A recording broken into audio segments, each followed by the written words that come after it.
Abazalwane siyathola ukuthi uNkulunkulu okhulumayo. Haleluya. uNkulunkulu onjani bazalwane? uNkulunkulu uyakhuluma bazalwane akathuli. Haleluya. Uma uqhubeka ufunda uverse 2 uthi wangena umoya. Uma ubuka umoya ubhala ngocapital letter M, usho ukuthi umoya kaNkulunkulu, umoya oyingcwele wangena. Uma usungenile umoya wamisa ngezinyawo. Akabe ngesayisukumela yena, kodwa umoya owangena kuyena iwona owamenza wama ngeenyawo, ngoba uNkulunkulu wayezothuma yena ezizweni ezihlubukayo. Haleluya. Uma uqhubeka nale ndawo uyeza ukuthi wayithunyelwa ebantwini abanenhliziyo ebukhuni abangezwe. Lithi izwi lenkosi noma bengezwe, benganaki, bezwa kodwa bengenandaba, kodwa phakathi kwabo bayokwazi ukuthi kade ekhona umprofeti. Haleluya. Ubani umprofeti bazalwane? Umprofeti yimina nawe.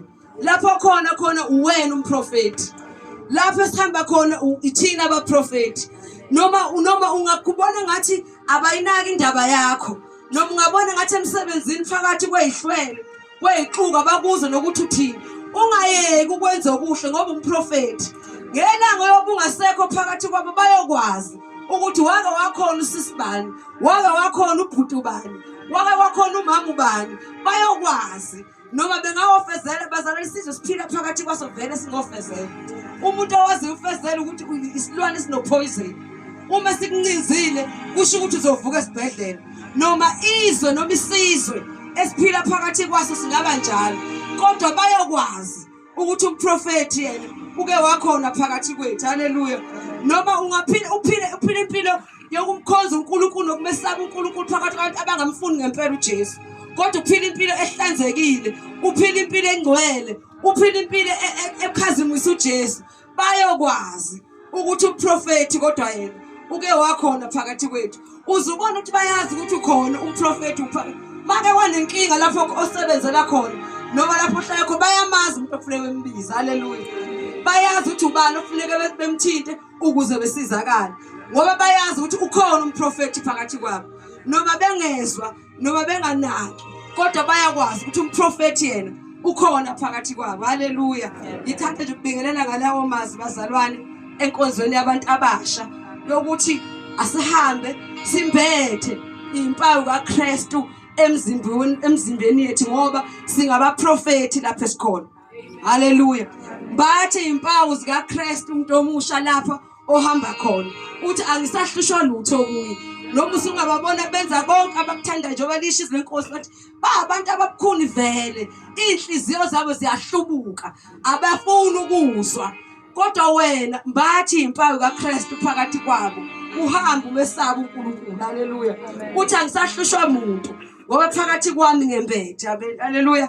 Noma ngabe ungowesilisa sebehamba benqunu phambi kwakho, kodwa usho phakathi kwakho ukuthi ngembethe emzimbeni wami impawu zikaKristu. Haleluya. Ngiyabonga ke bazalwane, izwi lenkosi bengibingelela ngalo. Ngiyakholwa ke egameni kaJesu, isibongo akaZulu. Mangihlangana noJesu bazalwane, yonke into namaciko amasiko nezinto zonke ezenziwa kwaZulu ngahlukana nazo. Ngahlukana neconsi lakwaZulu, banamaconsi abantu bakhona. Ngahlukana neconsi lakhona, ngahlukana nakho konke okushiwoyo. Kodwa uma ungwakaZulu umntwana kwathinga ungathangani, uJesu wangenzela umusa. Uma nje ungwakaZulu vele uhlala ucabanga ukuthi umkhulu kuna wonke umuntu emhlabeni, kodwa makufika igama likaJesu uyayibo ukuthi awusilutho uze kube uhlangana namandla kaJesu.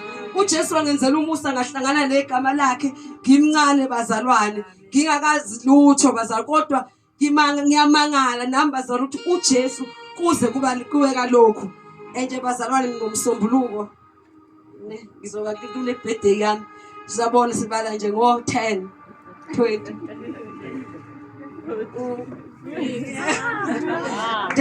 kodwa bazalwane, ngisho ukuthi ngiyabonga ukuthi ngayihlanganisa noJesu ngingekho kungakabi ngiyayicabanganga lo muntu uJesu uhamba nami kuze kufike la.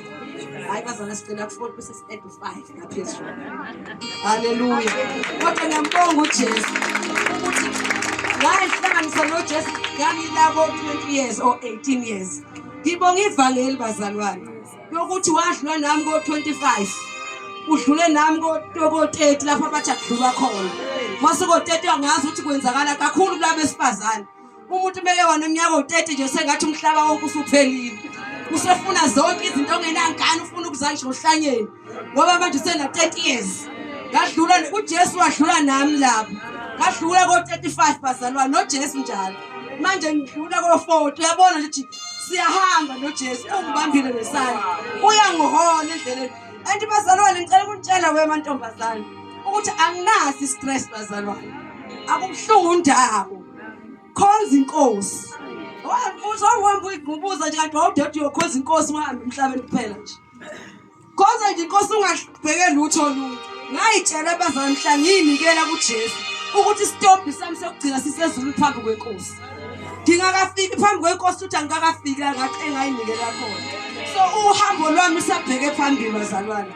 Ngiyabonga uJesu ngakho konke akusho ukuthi azikho izinto endleleni nami ezingizamazimisayo. Ngumuntu bazalwane nasonke siphile emhlabeni.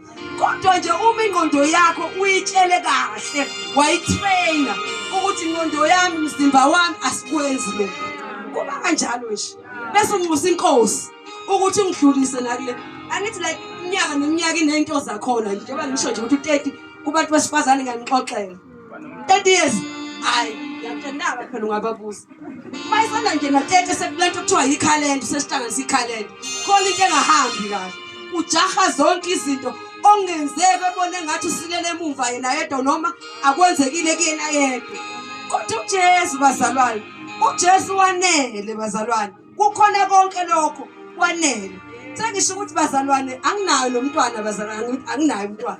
Sengisho ukuthi bazalwane uyabona lezi zintshumayelo kaSathane ayishumayelayo kubantu besifazane mase bekhulile ekhulu ekutshela ukuthi njengoba uyasebenza imali yakho yongathangani kwangathingani khula zonke lezi zinto intshumayelo nje zikaSathane zinokudidisa. Uma ungakhuluma nabantu la ngaphandle besifazane baxakekile bazalwane. Baxakekile okwangempela. So mawuhleli uJesu sendaweni right. Uma nje uJesu sendaweni right. Musukufuna izinto inkosi engakunikile zona. Cause inkosi ubhekisa amehlo akho phezulu. Inkosi izokuvusa. Uyazi nje ukulala wedwa, uvuke wedwa, uphenduka ushonele, udonsa ingubo yakho kodwa kuyisibusiso. Kumnandi nje uma uthinta umzimba wakho uthinta wedwa. Kumnandi nje kulokho kukodwa nje. Ubona ukuthi ngase ngayiphila impilo engaphilwa abantu. Mangabe ufike ebantwini bekhulu bekubuza ukuthi hawu awunangane bekutshela ukuthi namanga wayibulala uyifihlile. Manje wena ngoba unembeza wakho umhlophe ukhathazwa yini? Usuzophuma ke manje ofuna ukuzala ingane ngoba nakho bethu unayo ngoba wayibulala. Sobezalwane masifika kuJesu sifika kokuphelele. Haleluya. Khonza inkosi ukhohlwe izo zonke ezinye izinto. Mabheka uJesu uba nokuthula phakathi kwakho. Iyona into yokuqala engayizwa mangifika kuJesu. Ngeze ukuthula ngoba kwakunokuxokozela. Noma ngangiyingane ethule noma ngiyintombazane ethule. Kodwa phakathi kwami kwakunokuxokozela okuningi. Okukhulu ngoba phela ungenayo uJesu vela awunakho ukuthula. Into yokuqala uJesu ayenzayo mayifika empilweni yomuntu uletha ukuthula. Ethi ukuthula kwami ngipha khona angijeke ukupha kwezwe. Kusho ukuthi ukuthula ngeke ukuthole kwindawo ngaphandle kaJesu. Noma unganemali eningi noma unganayo yonke into ocabanga ukuthi idinga umuntu kodwa ungenayo uJesu kusho ukuthi awunakho ukuthula. Ngoba inhliziyo yomuntu into enganeli. Musu unebhayisikili ufuna isithuthuthi usunesithuthuthi ufuna imoto ufuna ibhasi. Inhliziyo yomuntu into enganeli. Kodwa mawufika kuJesu ufika kokuphelele usufunda ukwenela. uJesu wangifundisa abazalwane ukuthi uyaneliseka. Wangisiza futhi uJesu wanginika lesi sithelo kuthiwa sokubekezela. So nje ukubekezela isithelo sikamoya leso bazalwane. Umzalo longakwazi ukubekezela kusho ukuthi akanaso isithelo sikamoya. Kuhle ukubekezela ulinda inkosi. Inkosi iyona ekhanda zonke izinto ngesikhathi sayo. And lithi izwe inkosi ubani okwazi umqondo kaNkulunkulu ukuthi ngamfundisa na ukuthi kwenzeleni lokhu kanje. Ibumba lake lasho kumbumbi walo ukuthi ungibumbeleni kanje. So konke yikho uyilokho uNkulunkulu afuna ube. Okwethu nje ukuthi sikhonze inkosi ngokuthembeka. Haleluya. Ngokuthi uNkulunkulu akekho umuntu angamthandi angamfuni noma uyakholwa noma ukholwa sonke sidalwe somfanekiso kaNkulunkulu. Into uNkulunkulu axabana nayo uma usethi uma ungasalenzi izwi lakhe athe wona lenze. seniyasixabana ke noNkulunkulu ngoba ufuna wonke umuntu ukuthi ophila emhlabeni elalele izwi lakhe. Haleluya. So yilokho nje bazalwane, sike sikubambezela kakhulu sizodedela abantwana kaNkulunkulu bezofakaza enkonzweni yabantu abasha. Haleluya. Phela bazalwane, inkonzo yabantu abasha ngisho sizodedela abantu abasha bezofakaza, mhlawumbe nabadala sebengasiphekezela bezosiqinisa lapha nalapha ya. Kodwa siyacela abantu abasha beze bezofakaza ngoJesu, ngoba lokhu ungathula njalo njalo uhlala uthule. Usathane yazi bazalwane, umuntu wesifazane uwiki kakhulu la ekuzweni, wezwa nje kunzima ukukhipha into ayizwileyo. Ingakho nje bobhuti bethu ningakhuluma izintombi kanjani ngempela, ngoba nje into ayikhulumile kumuntu wesifazane iyangena nje kumzabalazo ukuyikhipha manje, kanti abesilisa bangapha ekhoneni. So yabona njengoba nje lento le oyizwile yangena kuwe, yaqala umnconjwana, isisidudla manje awuyisho awuyikhulumi, izokushwabadela. Uma umuntu omusho uba umuntu okhulumayo. Ngafunda kanjalo nje bazalwane, mina ngihlangana noJesu nje kwakusho kanjalo, and umuntu kwamsebenzela ukuthi awuthuli, ngoba ngimo uthule imoya into iyakhula phakathi kwakho, ugcina ungasakwazi ukuthi thuma sikhulile. Usathana wenza shot uyakususa phakathi kwabazalwane, ubone bonke abazalwane bebabi ke manje ekise khoneni lapha azokugingela khona kahle. So asithuli, uyakhuluma ukuthi hayibo phana, kodwa ke labazalwane ungabisi nawe usuke uzothi uyabuya kulo ethi nami yazi naleyo nkingi ibona nje mina yami iwesi. Uyathandaza nawe inkosi guide ukuthi iyakufaka usho okufanele ukusho, bakufanele kuze phakathi kwakhe kuhlele kunembezo omhlobo, kungakhuli lento engadingeki phakathi kwakho. So sizoyofakazini ke bazalwane kakhulu abantu abasha, ngiyacela ukuthi bezofakaza ngamandla evangeli, noma umncane noma usukhulile ngangani, kodwa uJesu kuyafakazwa ngaye. Haleluya. So ngiyacela abantu banaqobe uNkulunkulu bezofakaza. Shalom.